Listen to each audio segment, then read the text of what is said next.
Hi, నేను రీసెంట్గా ఒక న్యూస్ ఛానల్లో ఒక న్యూస్ చూశాను. ఒక 26 ఇయర్స్ అమ్మాయి ఈవై కంపెనీలో సీఈఓగా పనిచేస్తుందంట. సో పూణే బ్రాంచ్లో. సో తను వచ్చి మన ఇండియాలోనే కేరళ అమ్మాయి.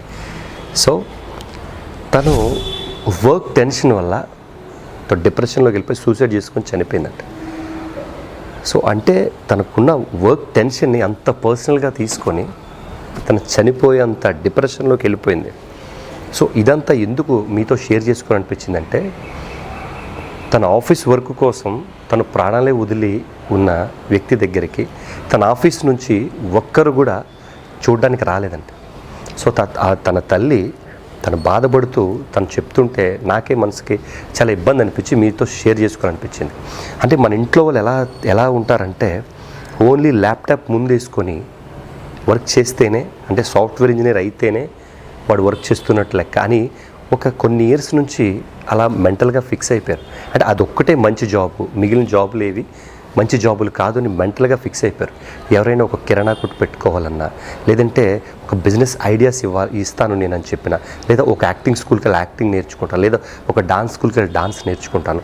సో ఇంకా వేరే జాబ్ ఏదైనా, ఒక బిజినెస్ ఏదైనా పెట్టుకుంటానంటే వాళ్ళకి చాలా భయం వేసేస్తుంటుంది ఇంట్లో వాళ్ళకి.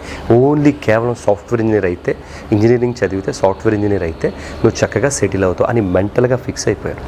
సో ఇటువంటి పరిస్థితుల్లో ఎవరైనా సరే, ఫర్ ఎగ్జాంపుల్ మనం వర్క్ టెన్షన్ తీసుకొని మన నరాలు చిట్లి చనిపోతే నెక్స్ట్ డే మన ఓనర్స్ ఆన్లైన్లో పెట్టేస్తారు, ఇదిగో ఇది పలానా ప్లేస్ ఖాళీగా ఉంది, ఎవరైనా ఇంట్రెస్ట్ ఉన్న వాళ్ళు ఉంటే రిక్రూట్ చేసుకుంటామని.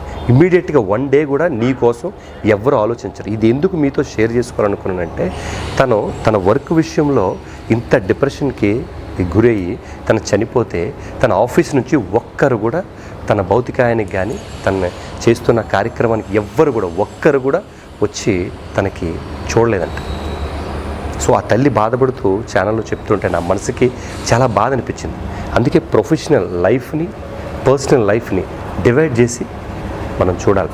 ఇది అందరికీ తెలిసిన విషయమే, కానీ ఇలాంటి విషయం కోసం ఒకసారి మీ చుట్టుపక్కల ఉన్న ఎవరైనా సరే, నా చుట్టుపక్కల ఉన్న ఫ్రెండ్స్లో కూడా చాలామంది, నా ఫ్రెండ్ ఒకడు ఉన్నాడు, బైక్ నేను డ్రైవ్ చేస్తూ వెనకాల కూర్చొని ల్యాప్టాప్ వర్క్ చేస్తుంటాడు, కాన్ఫరెన్స్ కాల్ మాట్లాడేస్తుంటాడు. ఏదైనా రెస్టారెంట్కి వెళ్తే వైఫై పాస్వర్డ్ అడిగి అక్కడ కూడా కాన్ఫరెన్స్లో మాట్లాడేస్తుంటాడు. అంటే అంత ప్రైవేట్ టైంలో కూడా, తన ఫ్యామిలీకి ఇవ్వాల్సిన టైంలో కూడా తను జాబ్ లాంటిదే చేస్తుంటాడు. అంటే అది శాలరీ ఎక్కువ అని మాటే కానీ చాలామందికి ఈ ఇబ్బంది ఉంది. చాలామందిని చూశాను నేను, ఒక్కరిని కాదు.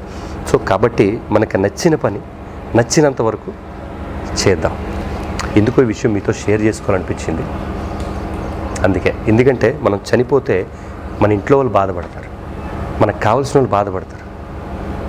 సో మన ఉద్యోగంలో చేసిన వాళ్ళు మాత్రం, మనం ఎవరి దగ్గర అయితే ఉద్యోగం చేస్తాం వాళ్ళు ఒకరోజు బాధపడతారు, 2 రోజులు మామూలుగా వేరే రిక్రూట్ చేసుకుంటారు. సో కాబట్టి ప్రొఫెషనల్ లైఫ్ని, పర్సనల్ లైఫ్ కలిపి చూడద్దు, 2 సపరేట్.